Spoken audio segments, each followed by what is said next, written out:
আসসালামু আলাইকুম। সুপ্রিয় দর্শক শ্রোতা, যেহেতু সামনে গরমকাল আর আমরা যারা মুরগির খামারি আছি তাদের এক এক সিজনে এক একটা কিন্তু রোগ হয়, মুরগির অনেকটা ঝামেলা পোহাতে হয়। দেখা যায় এই গরমকালে বিশেষ করে স্ট্রোকের কারণে প্রচুর পরিমাণে কিন্তু ক্ষয়ক্ষতি হয়। তো এই কারণে আগে থেকেই আপনারা কী প্রস্তুতি নেবেন এবং কোন কাজগুলো করবেন যাতে আপনার মুরগিগুলো ভালো থাকে এবং সুস্থ থাকে, স্ট্রোক থেকে মুক্ত থাকে, সেটাই আজকে আমরা আলোচনা করব। আমি অনুরোধ করবো আপনারা যে যাই মুরগি পালন করুন না কেন, আপনারা অবশ্যই ভিডিওটি শেষ পর্যন্ত দেখবেন। আশা করি নতুন কিছু তথ্য পাবেন। এবং বারবারই আপনাদেরকে একটি কথাই বলছি, আপনারা কোন বিষয়টা জানতে চাচ্ছেন মুরগি সম্পর্কে সেটা একটু কমেন্ট বক্সে লিখবেন। ইনশাআল্লাহ চেষ্টা করবো সেই বিষয়গুলো নিয়ে একটু আলোচনা করার। মুরগির স্ট্রোক, এই মুরগির স্ট্রোকের জন্য দেখা যাচ্ছে আমরা অনেক সময় অনেক ধরনের মেডিসিন চালাই। হ্যাঁ, কিছু মেডিসিন অবশ্যই চালাবেন। তারপরেও সবচেয়ে বড় কথা, হয়তো শুনতে অন্যরকম মনে হবে আপনার, কিন্তু এটা বাস্তব, এটা একেবারে পরিমাণিত 100% গ্যারান্টি। সেটা হচ্ছে আপনার তাপমাত্রাটা নিয়ন্ত্রণ রাখতে হবে, তাপমাত্রাটা স্বাভাবিক রাখতে হবে। দেখা যাচ্ছে প্রচুর পরিমাণে গরম পড়ছে, প্রচুর রোদ পড়ছে আপনার টিনের চালের উপরে অথবা আপনার মুরগির শেটের উপরে, সেটা প্রচণ্ড গরমে আপনার হাঁপসে যাবে। তো আপনার প্রথম কাজ হচ্ছে যেভাবে হোক না কেন আপনার তাপটা মোটামুটি কন্ট্রোলে রাখতে হবে, মুরগি কন্ট্রোলে রাখতে হবে। এটা হচ্ছে ফার্স্ট। যেমন আমরা ঘরের ভিতরে ফ্যান দিই এক। দ্বিতীয়ত, আমরা অনেক সময় ওষুধ হিসেবে ভিটামিন সি অথবা কেউ লেবুর পানি, এগুলো ব্যবহার করি। ভাই বিশেষ করে ভিটামিন সি বলেন বা এই লেবুর পানি কিছুটা কাজ করে, কিছুটা। কিন্তু প্রচুর পরিমাণে গরম পড়ে, আপনি যতই কোম্পানি কুল টুল হাবি যাবে বিভিন্ন রকম ওষুধ বা বিভিন্ন কোম্পানির বিভিন্ন ওষুধ আছে, এটা চালান ভাই, কোনো কাজ করবে না ভাই, কোনো রকম কাজ। যখন প্রচণ্ড গরম কাজ করবে না, হ্যাঁ কিছু মেডিসিন একটু একটু কাজ করে, আমি একবারে নাকচ করবো না। আপনারা এই ধরনের মেডিসিন কিছু চালাবেন। আমি মনে করি আমি ডাইরেক্ট ভিটামিন সি অথবা লেবুর রস বা লেবুর পানিটা আমি বেশি ব্যবহার করি গরমে, আর একটু হালকা লবণ দিয়ে দিই, এটাই এনাফ।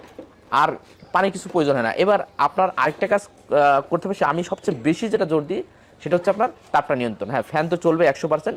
আরেকটা বিষয় মাথায় রাখবেন, যদি আপনার টিনের চাল হয়, অবশ্যই টিনের চাল যদি হয়, টিনের চালের উপর আপনি মানে ঠান্ডা, মানে ডাইরেক্ট সরাসরি রোদ যেন না পড়ে, টিন যেন প্রচুর পরিমাণে গরম না হয়। যেমন আমরা নারকেলের পাতা অথবা কলার পাতা, হ্যাঁ, বা এই জাতীয় অথবা সালার যে চট বা বস্তা যেটা বলি, এই বস্তাগুলো আমরা কিন্তু টিন বা চালের উপরে বিছিয়ে দিই। এরপর যে কাজটি করি সেটি হচ্ছে, এটা আমি 3 থেকে 4 বার ভিজে দিতাম। যেহেতু প্রচুর পরিমাণে রোদ বা প্রচুর পরিমাণে তাপমাত্রা বেড়ে যায়, তখন আমরা দেখা যাচ্ছে 11টার দিকে আমরা ওই যে সালার বস্তা দিলাম অথবা যেটাই দিন কেন, অথবা শুধু টিনও যদি থাকে, আমরা মোটরের পানিতে সুন্দর করে চালটা ভিজে দিতাম। হ্যাঁ, মুরগি কিন্তু প্রথম যখন 2-1 দিন দেবেন একটু দৌড়দৌড়ি করবে, একটু ছোটাফাটা করবে, তবে এটা অভ্যাস হয়ে যাবে আর কি।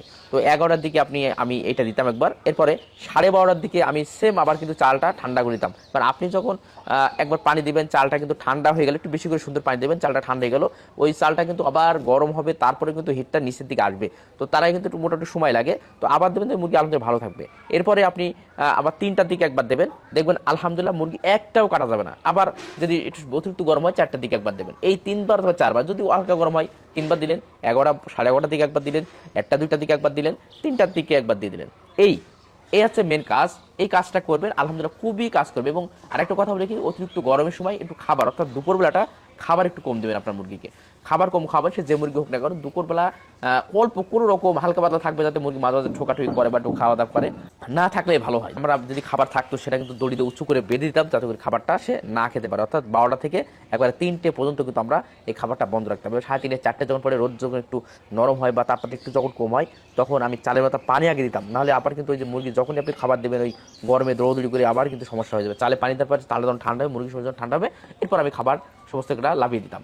তো এভাবেই আপনারা দিবেন, দেখবেন খুবই কাজ করবে। হ্যাঁ, মানে খুবই কাজ করবে, গরমে স্ট্রোক হবে না, মুরগি মরা কিন্তু অনেকটা কম যাবে। কিন্তু আপনি যদি ভাই এই যে তাপমাত্রা নিজে নিয়ন্ত্রণ না করে শুধু ওষুধের উপর নির্ভর করে থাকেন, যে অমুক ওষুধ আছে, অমুক কোম্পানির অমুক ওষুধ খাওয়ালে কিন্তু মুরগি সুস্থ হয়ে যাবে, অমুক ওষুধ মুরগি স্ট্রোক করবে না, মানে মুরগির যে স্ট্রোক, এটা কোনো ওষুধ কিন্তু আপনাকে মানে ঠিকই রাখতে পারবে না। অল্প অল্প ওষুধ ব্যবহার করেন, যেটা প্রথমে বলেছি, কিন্তু আপনার মেন কাজ হচ্ছে এই তাপটা নিয়ন্ত্রণ করা। তো যাক, আপনারা মোটামুটি এইটাই ছিল আসলে মূল বিষয়। অবশ্যই মাথায় রাখবেন যারা মুরগির খামারি আছেন। আর অবশ্যই আমাদের দোয়া করবেন, আর কোন কোন বিষয় সম্পর্কে ভিডিও চান সেটা অবশ্যই জানাবেন। ধন্যবাদ সবাইকে। আসসালামু আলাইকুম ওয়া রাহমাতুল্লাহ।